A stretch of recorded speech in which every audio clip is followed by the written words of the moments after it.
There are many musical mysteries out there in the world. There's not many. There's a handful of things that people talk about as if they're common knowledge, but nobody knows what they mean. Like, okay, one of them is modes. Plenty of people know. Yes, that's great. You know what modes are. I'm very proud of you. Why don't you brag about it in the comments? Stop being so negative. These are your fans. They might not be fans. They might just be here to make fun of me. Well, now you're just being pessimistic and cynical. Great. Thanks for telling me. Pinch harmonics are another thing that people act like anybody can do it, but they're hard and they're confusing and I don't understand how they work. When you get a little deeper into music theory, people love to talk about Neapolitan sixth chords as if they make any sense at all, but I'm not convinced that they do. But the big one, the big musical mystery tour is the circle of fifths. I feel like whenever anyone tells you to practice anything, they go, just make sure to go through the circle of fifths. You have to understand the circle of fifths if you want to be able to properly do this. And everybody acts as if everybody knows what it means. It's like, I don't know. I guess I don't need to compare it to something. I could just move forward and tell you more things. How are we doing so far? Is this working out okay for you? We're going to do a few things today. Number one, most importantly, that's not most important. Least importantly, we are going to just define what the circle of fifths is. The second thing we're going to do, we're doing 5 things total. The first thing is just, what is the circle of fifths? Second is, why do other people insist that the circle of fifths is so important? Peace. Third, I'm going to tell you how I feel about the circle of fifths. Fourth, I'm going to tell you what I personally use the circle of fifths for, which sounds like it's different than what other people use it for. And then fifth, I lost track. I feel like people of the world, friends and relatives, the final most important thing, and it's just going to happen throughout the entire video, is I'm just going to commiserate with you about how annoying it is when people try to tell you about the circle of fifths. Okay, we talked about how there are many musical mysteries, and I named like 1.5, so apparently there aren't that many musical mysteries out there. Let's talk about my personal opinion, my feelings about the circle of fifths first. In my opinion, it's overrated. It's not worthless, it's not unimportant, it's just not this end-all, be-all fulcrum of music theory knowledge that I feel like people try to make it out to be. It's just not that big a deal, especially for guitarists. It's just not that big a deal. Okay, so what is it? Look, I'm going to show you a diagram. You ready? That's a circle of fifths. It is quite literally a circle, both because, it's usually presented as a circle, like I have done here for your convenience, but also because it's this never-ending cycle of notes. There's no beginning, there's no end, you can start anywhere on the circle, and as soon as you've made it through all of the notes that are written there on that circle, you just start them over again. It just one note leads into the next, which leads into the next, and it keeps going forever. And you just find yourself back at the beginning if you keep following it around. That's how a circle works. Not a big deal. Uncle Stuart, what do you mean if you go through it, you find yourself back at the beginning? What do you mean it just keeps going around? Is the circle of fifths an exercise? Is it a scale? Is it a chord progression? No, it's none of those things. But yet at the same time, it's all of those things. Isn't that frustrating? Let's get into topic number 1, which is, what is the circle of fifths? I think I already said that, and I threw it up on the screen, so I've already shown it to you. Here's what it is. It is a circle showing all 12 notes used in Western music arranged in perfect fifths. It's okay that that doesn't make any sense. I'm gonna get into it a little bit more, but here's a big takeaway from that. It's every note used in Western music. Uncle Stuart, what is Western music? Western music is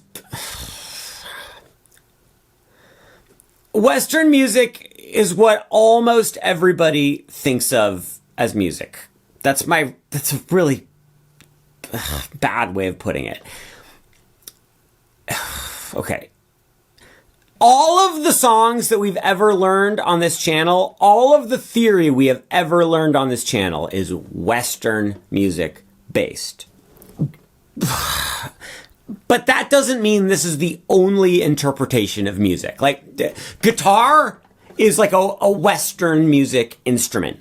I don't mean country Western. This is a whole thing I wasn't trying to get into. When you say Western music, it's just a condescending way of saying, I'm trying not to be hateful, but you make it so hard not to be hateful sometimes. If you went into outer space, their music would probably be different than our music, right? Well, our music, don't say that. Stuart, you're making this into a whole thing. Any human being on the planet is allowed to create what music means to them, and any culture, any community, anywhere in the universe can decide what music is. And it may follow rules, it may not follow rules. Those rules may line up with other cultures' rules of music, maybe not. Western music is just the type of music that's played on the radio, that is played by orchestras, that bluegrass musicians play. Why did I throw that in there? Drop my pencil. I'm very flustered because you turned this into a whole thing that it wasn't supposed to be. When I said Western music, forget I said it. Just pretend I said music. Great. Now this video is going to be so much longer than it was supposed to be.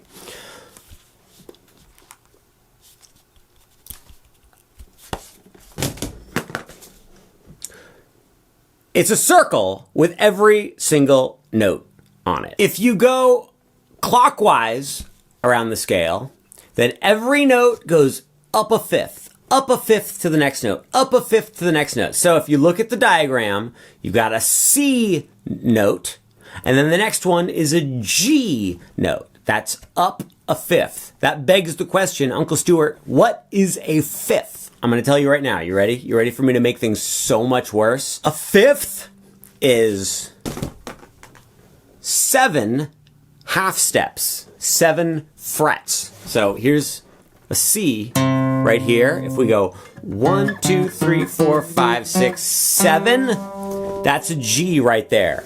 So yes, you heard me correctly. Going up a fifth means going up 7 frets. But wait, it gets even better. You're probably thinking, okay, that's confusing, but I get it because it's 7 frets, but a fifth must mean that you go up 5 steps because a fret is different from a step. Nope. A fifth is where you go up 3.5 steps. If you don't know what a step is, that's fine. Don't even worry about it. Well, I'm just trying to illustrate how frustrating everything in the universe is. We've made fun of music theory now for a little bit. It's been very fun. I've really enjoyed it. Now let me actually be constructive for a moment. Here is why a fifth is called a fifth. So we were talking about how if you go up a fifth from C, it brings you to G. And here's why. Here's a C note right here. You don't need to know any of this stuff. I'm going to tell you, just please be quiet. I promise this is going to make sense. If I play a C major scale, here's a C note and here's the major scale. Look at this. You ready? 1, 2, 3, 4, 5.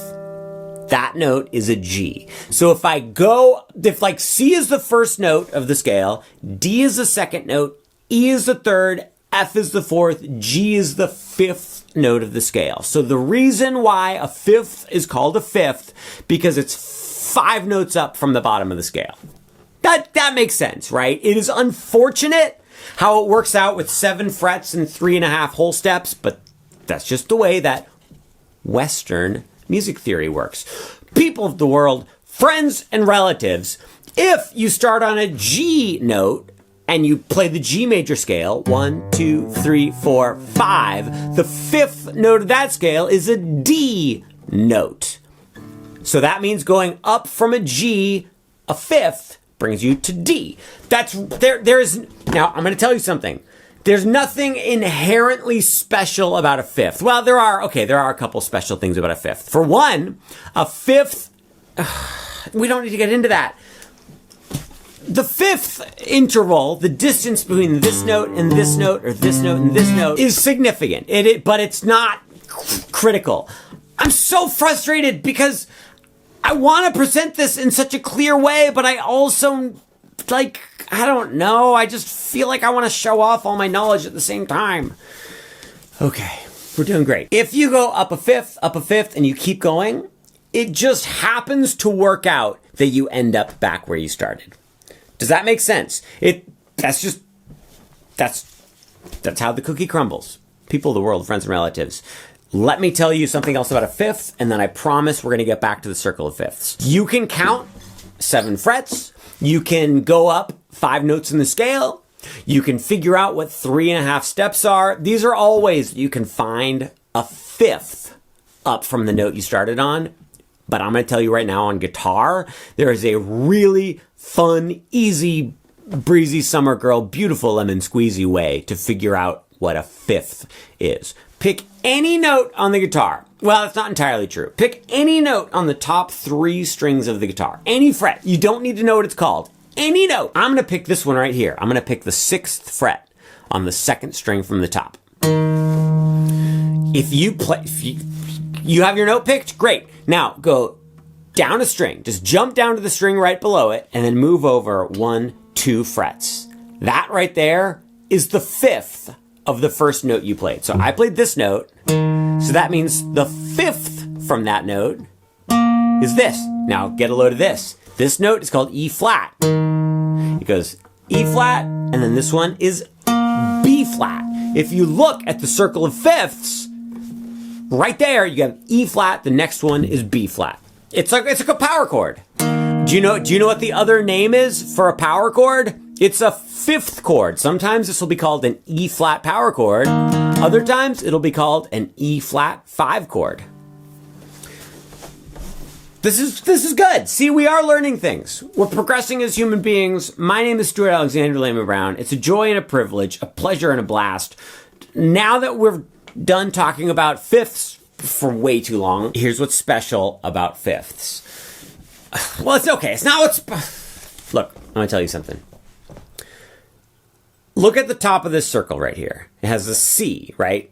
So the key of C major has 0 flats or sharps. The notes are just C, D, E, F, G, A, B, C. You don't even need to know what flats or sharps are to understand what I'm about to say. But I'm telling you, the key of C has 0 flats or sharps. All right, now move over 1 note clockwise. Now there's G. G, as we've discussed, is a 5th up from C. But here's what's special about when you go up a 5th like that. The key of G has 1 sharp in it. It has an F sharp. The notes are G, A, B, C, D, E, F sharp, G. So we went from C that has no flats or sharps, and then you move over and you have G, which has 1 sharp. Then, look, okay, we're going to go to the next one. We're going to go up another 5th to the D.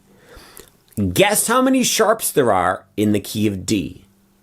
If you guessed anything other than 2, that's fine. You're not dumb, but it means you weren't really trying that hard to follow along with what we were talking about. The key of D has 2 sharps. The notes are D, E, F sharp, G, A, B, C sharp, D. You do not need to keep track of that. It's not on the test. But I am going to give you a pop quiz right now. You ready? Pay attention. The key of C has 0 flats or sharps. The key of G has 1 sharp. The key of D has 2 sharps. Now here's your quiz question. What is the number of sharps in the key of A? I'm not even going to tell you the answer right now. I'll tell you in a minute, but I just want you to sit with that for a moment. And if you don't know the answer, I want you to feel a little bit bad about yourself. I'm not asking you to lose all your self-confidence and all your self-esteem. Did I say self-esteem? I think I say self-esteem a lot. People of the world, friends and relatives, my name is Stuart Alexander Lehman-brown. Okay, remember everything we just did, but let's kind of, on that same topic, let's turn it on its ear a little. Let's go back to the top of the circle, back to the C. How many flats or sharps does C have? That's right, 0. All right, let's go counterclockwise to the F. So the F, I told you if we go clockwise, you go up a fifth. If you go counterclockwise, you go down a fifth. Okay, great. Don't even worry about it. Doesn't matter. You don't need to know how to do that. F, the key of F has one flat in it. Let's go one further to B flat. The key of B flat has two flats in it. Now here's your second pop quiz question. How many flats? Wait, don't answer yet, because you don't know what I'm going to say. How many flats are there in the key of A flat? You thought I was going to say E flat, but some of you were like, he's going to skip E flat and he's going to go straight to A flat. And I say, kudos to you. People of the world, friends and relatives, the key of A flat has 4 flats. And it just keeps going. You go to the next one, D flat, 5 flats. Go to the next one, 6 flats. Okay, but wait. And then you go like, okay, wait. Are you just going to keep adding? Here's what's crazy. I'm not positive. I've never actually thought this through. At some point, it changes from sharps to flats, right? Or flats to sharps. Because look at it. You have F, which has 1 flat. And then you have B flat, which has 2 flats. And then you have the next one, E flat, which has 3. A flat is 4. D flat is 5. G is 6. G flat is 6. And then you go to B. But here's the thing. B doesn't have any flats. B has a whole bunch of sharps. Because it's like, B is like you approached it from the other direction, where you added 1 sharp, 2 sharps, 3 sharps. So right in between B and G flat is where it switches from having a bunch of flats to having a bunch of sharps. It's just the way it works. But I'm not positive about this. But I actually think you could just keep adding more flats, or if you're going from the other direction, you could keep adding more sharps. Then you eventually will add on double sharps and triple sharps and quadruple sharps. I think you could just keep doing that infinitely and it would work out the same. Just enharmonic. Do you remember what enharmonic is? We talked about it in a different video. You guys have all watched all my videos, right? Enharmonic is when there's a note that sounds the same, but it's written differently. This is getting you don't need to know any of this. Okay. That's bringing me to my next topic, which is my opinion of the circle of fifths. I already talked about it a little bit, but I can't wait to talk about my opinion more. Let's finish our definition of the circle of fifths first. It is a circle that shows you all the notes. It shows you them organized by fifths. You go in a circle of fifths. By organizing it in fifths, it also vaguely shows you the relationship between the different keys. Remember how I said the key of C has 0 flats or sharps? The key of G has 1 sharp. So that means that the key of C and the key of G are very closely related. They have mostly the same notes in them. Then if you go from G to D, G and D have almost all of the same notes. They only are different by 1 note. But C and D, they're going to have 2 notes different from each other. And then if you go further to the A, now the C and the A have 3 notes different. Every time you move 1 step over in the circle, you are getting further and further from the original key. That makes some amount of sense, right? But now here's the question that all of you are thinking, I think, because this is the question that I have every time anybody talks about the circle of fifths is, does that matter at all? Does it matter at all that the key of C is really close to the key of G? Does it matter that the key of F is like quite a bit different from the key of B? I mean, that depends. I think to some people who compose music in a specific way and think about it in a really specific way, that can be useful. I also think if you're like a saxophone player who really, really, really needs to keep track of what sharps and flats are in different scales, then I think that can be important. But now look, we're just segueing right into my opinion part. If you're a guitar player who wants to make music that people actually want to listen to, I don't think it's especially important. It is not critical that you, as I don't know who you are, but I assume you want to like write songs, play songs, understand enough music theory to just kind of like be able to figure out some stuff on your own, maybe play by ear a little bit. If that's the type of person you are, the circle of fifths is minimally important because you don't need to know exactly how many sharps and flats are in each key. Okay, so why... I don't like to keep track of key signatures. I know, because here's the thing, on guitar, everything is so tactile and visual. Everything's laid out on this grid with your strings and the frets. And we know, I just told you earlier, like here's a note, there's a fifth. You literally don't even need to know what the names of the notes are to find a fifth. If we're playing a chord and you want to move over a fifth, you don't need to do this right now. I'm not taking for granted that you know what I'm talking about, but you literally can play a chord and then you can go up a fifth and not even know what chords you're playing, but you can still follow the circle of fifths pattern. People of the world, friends and relatives, I'm getting way more agitated about this than I thought, because my big overarching opinion is I think the circle of fifths is like a D tier music theory tool. It's a tool for keeping track of notes and keeping track of keys. And okay, I made a list here. So the circle of fifths helps musicians keep track of how many sharps or flats are in each key signature. We've already discussed that I wish key signatures didn't even exist. It also shows the relationship between different keys. Unless you are writing like a Bach chorale that specifically needs to do a key change from the key of the 1 to the key of the 5, and then it has to go to the minor of the 5, and then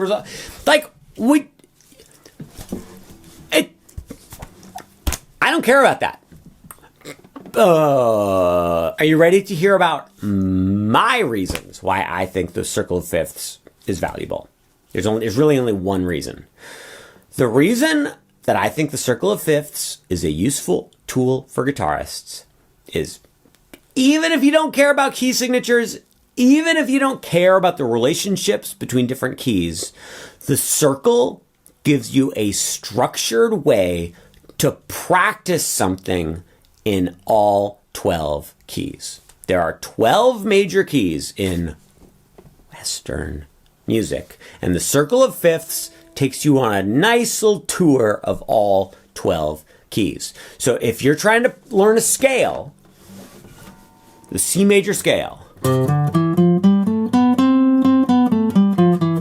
go there, I practiced it. Now, if it is important to you to be able to play that scale in other keys, then you just go through the circle of fifths. You can go either way. You can go clockwise or counterclockwise. I actually usually go counterclockwise. But also, guess what? You can just write the scale written in the opposite direction and nobody would care, because this video is bringing out actual rage towards the circle of fifths because I've hated it my entire life. And I've been a musician. I don't hate it. I hate how it's like worshipped as this holy grail of music theory knowledge. And you can play the scale in the key of C, and then you just go to the next one. You go to F or you can go to G, it's up to you. Then you go to the next one. Then the next one. That you can just go all the way through it and you will find yourself back where you started. And that was a nice, organized way to go through every single key and practice whatever stupid thing you're practicing. Great job. Now, here's another thing. I'm going to be extra defensive. This is me just lashing out at people who like the circle of fifths again. People talk about how, it shows some really nice, like, chord progressions where if you go down a fifth, then that's a really common resolution in chord progressions. Like if you go from G and then that resolves to C, which resolves to F, which is true. A G chord leads really nicely into a C. That C chord leads really nicely into an F. That F leads really nicely into B flat. It's true. Nobody writes a song that just goes around the circle of fifths. It would sound so stupid. The jazz standard, All the Things You Are, basically does that. Oh, and hey, guess what? Sounds stupid. Most songs are written by the relationship of chords within a key, not the relationship of keys to other keys and following the circle of fifths. I'm going to tell you that the circle of fifths is not any sort of a secret tool to master music theory or guitar. What it is just a little organizational tool to help you practice things in all 12 keys. We're done. That's the whole thing. I'm in kind of a bad mood. Like, I'm going to go for a walk now. I'm not mad at you. I'm not mad at you. I'm mad at everybody else. I'm not mad. I am okay, wait. I'm actually going to have a moment of being just completely honest for a moment. You ready? I'm going to turn off all of the silly Uncle Stu persona, and I'm just going to take a moment, and I'm actually going to reflect on if I am upset or not. I'm going to tell you my true, honest feelings. Here we go. Just need to think for a minute. I'm going to shut up. I'm going to be quiet for like 10 seconds. Hey Siri, set a timer for 10 seconds. 10 minutes starting now. Okay. Yeah, I'm a little upset.